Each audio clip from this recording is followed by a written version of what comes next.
The lead up to this summit, you actually tweeted out if you were given the great city of Moscow for retribution for all the sins, etc., of Russia, the media would be asking why you didn't get St. Petersburg as well. I said that. I said if I got Moscow as part of a deal, they said, here's Moscow.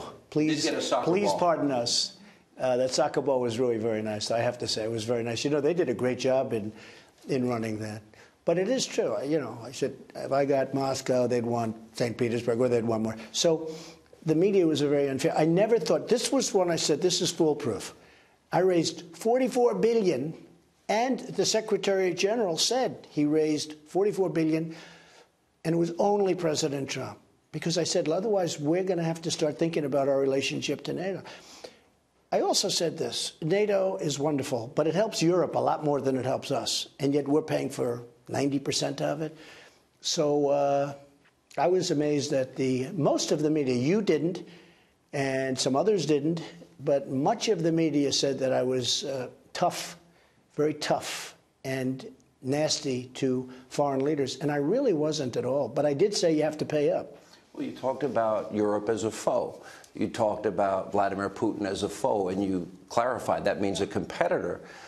Similarly, the media is upset, you say, an enemy of the people. Aren't you really saying that they're not doing their job? And well, when I say enemy of the people, I'm not talking about all the media. I'm talking about there is a big percentage of media. When you look at CNN, how false their reports are. When you look at NBC and some of the others, when you read the New York Times, it's just story after story after story.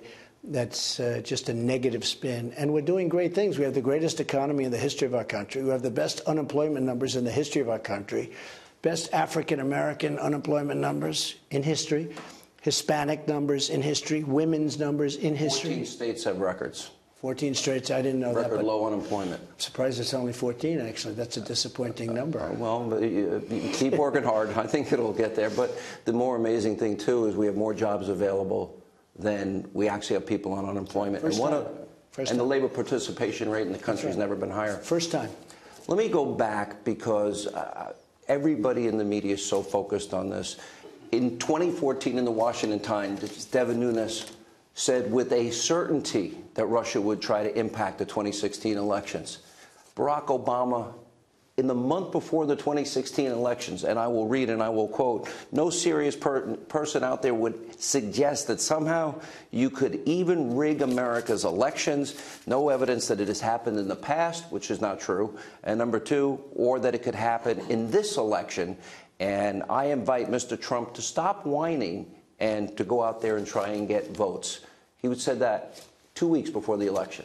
Well, he thought Hillary Clinton was going to win, and he didn't want to do anything to disturb it. And, you know, frankly, when I won, he said, this is the biggest deal. But before I won, he said, this is nothing and it can't happen. It's a very dishonest deal. And, you know, you have to find out who did Peter Strzok report to, because it was Comey and it was McCabe, but it was also probably Obama. If you think that Obama didn't know what was going, when you watch, and I said it today with President Putin, when you watch Peter Strzok's performance, the lover of Lisa Page, when you watch that performance, the FBI, I'll tell you, I know so many people in the FBI, these are incredible people, what they're going through watching this guy, a total phony. I mean, how about we'll stop it? Or something to that effect. He said, we will stop you. Yeah, well. We'll stop him. And then.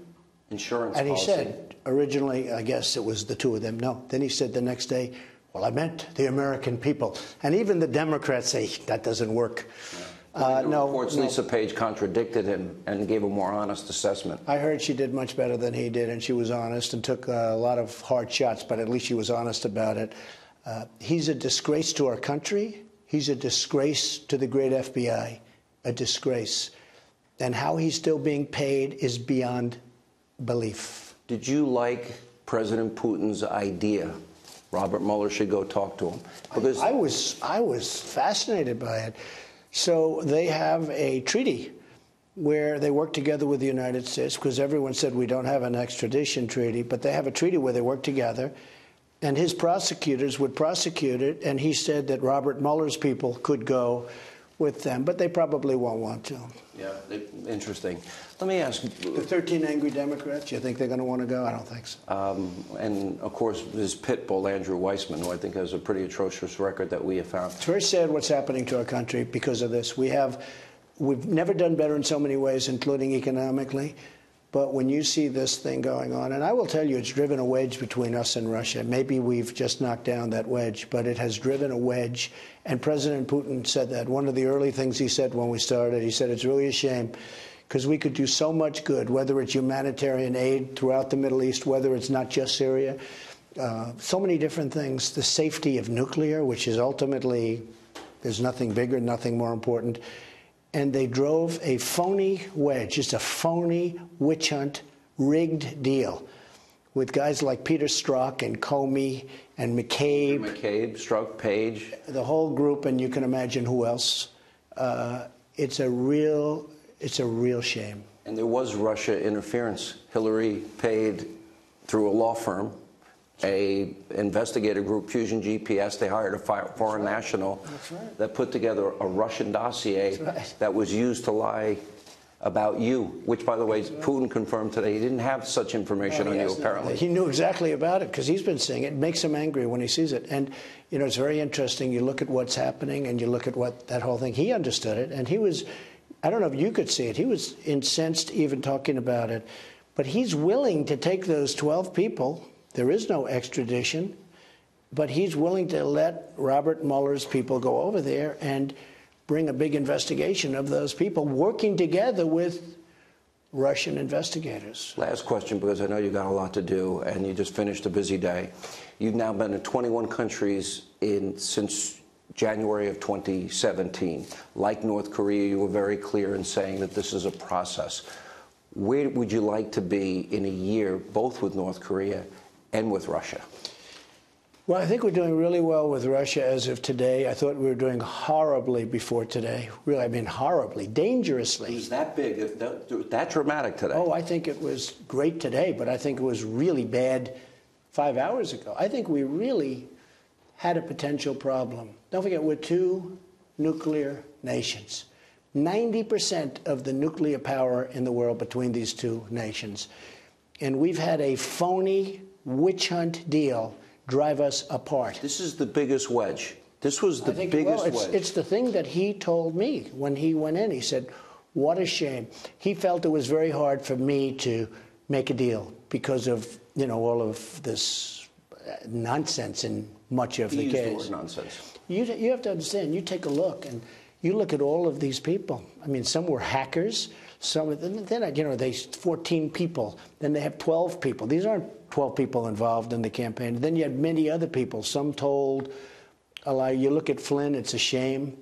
But the FBI didn't think it was lying. With Paul Manafort, who really is a nice man, you look at what's going on with him, it's like Al Capone. 2005 tax case. Or a case that I guess is very old. It's just a sad thing.